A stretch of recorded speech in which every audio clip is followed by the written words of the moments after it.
శ్రీమాత్రే నమః.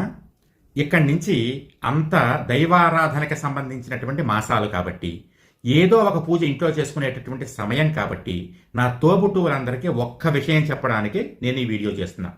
దీన్ని మీరు ఒక శిలాశాసనంగా తీసుకోండి. అంతే తప్ప ఏదో అన్నయ్య గారు ఏదో వచ్చి చెప్పేసి వెళ్ళిపోతున్నారని మాత్రం అనుకోకండి.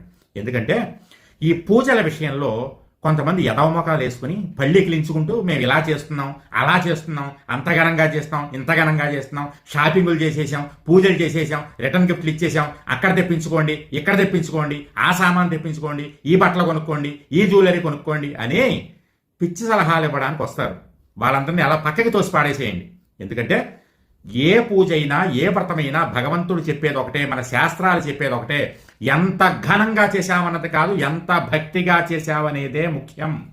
కాబట్టి ఏదో ఘనంగా చేసినంత మాత్రాన వాళ్ళకి భగవంతుడు కరుణించేస్తాడు అనుకోకండి. వాళ్ళ ఘనం చూసి భగవంతుడు దూరంగా పోతాడు.